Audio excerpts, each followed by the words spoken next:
بسم اللہ الرحمن الرحیم۔ السلام علیکم۔ امید کرتا ہوں کہ آپ سب دوست خیر و عافیت سے ہوں گے۔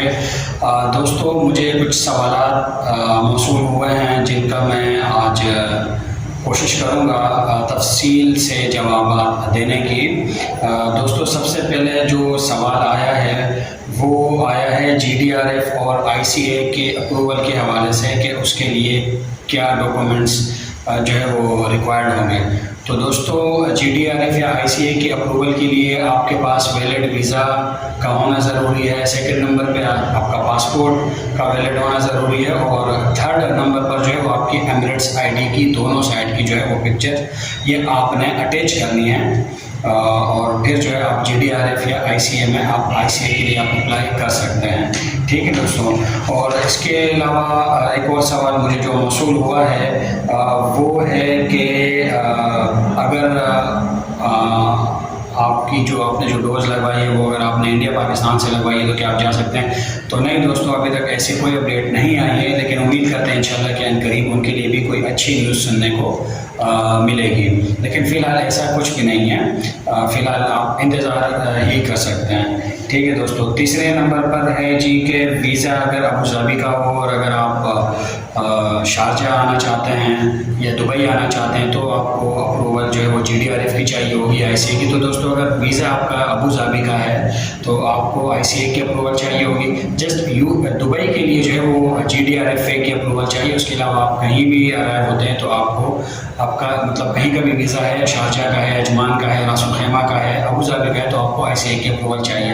اور اس کے لیے ایک نیوز یہ بھی آئی ہے کہ آپ کو یہ کرنا پڑے گا کہ اگر آپ کا دبئی کا ویزا ہے تو آپ کو دبئی ہی جو ہے وہ ٹریول کرنا چاہیے، اور اگر آپ کا ابوظہبی یا کسی اور UAE کے کسی اور سٹی کا آپ کا ویزا ہے تو آپ کو وہیں ارائیو ہونا ہے۔ ٹھیک ہے دوستو، اچھا اس کے بعد ایک اور سوال یہ ہے کہ GDRF یا ICA کی اپروول جو ہے وہ کب تک آ جاتی ہے، اس کا رپلائی؟ تو دوستو 15 سے 20 منٹ میں بھی آ سکتا ہے اور 1 سے 2 دن میں بھی آ سکتا ہے، وہ آپ کی ڈاکومنٹیشن پہ وہ ڈپینڈ کرتا ہے۔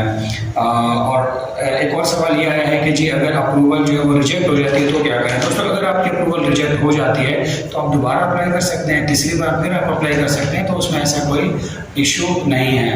لیکن آپ یہ ہے کہ آپ نظر ثانی کریں اپنے ڈاکومنٹس پہ کہ آیا جو اپروول ہے وہ ریجیکٹ کیوں ہو رہی ہے، تو اس کے بعد جو ہے آپ اپلائی کریں تاکہ جو ہے وہ ریجیکشن کا جو سلسلہ ہے وہ آپ کے ساتھ نہ ہو۔ اچھا، ایک اور سوال ہے کہ جی جن کے ویزا ایکسپائر ہیں یا جن کو 6 مہینے سے زیادہ ہو گئے ہیں تو ان کے لیے جناب یہ نیوز ہے کہ وہ اپنی ایجنسی یا کمپنی جو ہے ان کی اسپانسر ان سے رابطہ کریں، اور وہ مزید آپ کو جو ہے اس حوالے سے اپڈیٹ کر سکتے ہیں، کیونکہ اگر ویزا ایکسپائر ہو گیا تو آپ کو ویزا ایکسٹینڈ کرنا پڑے گا۔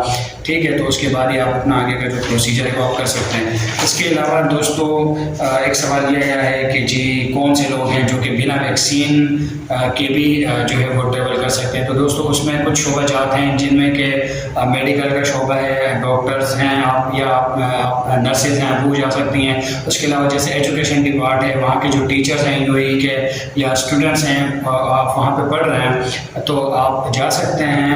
اور تھرڈ نمبر پہ اگر آپ UAE کی گورنمنٹ امپلائز ہیں تو بھی آپ جو ہے وہ UAE آپ ٹریول کر سکتے ہیں بنا ویکسینیشن کیے ہوئے بھی۔ ٹھیک ہے دوستو، تو یہ کچھ سوالات تھے جن کا میں نے کوشش کی ہے تفصیل سے آپ لوگوں کو جوابات دینے کی۔ امید کرتا ہوں ویڈیو آپ لوگوں کو پسند آئی ہوگی۔ دوستو، اگر ویڈیو پسند آئی ہے تو ویڈیو کو سبسکرائب، لائک اینڈ شیئر کیجیے گا، اور اپنا بہت سا خیال رکھے گا۔ انشاءاللہ ملاقات ہوگی آپ کے ساتھ کسی نیکسٹ ویڈیو میں۔ جب تک کے لیے اجازت، اللہ نگہبان۔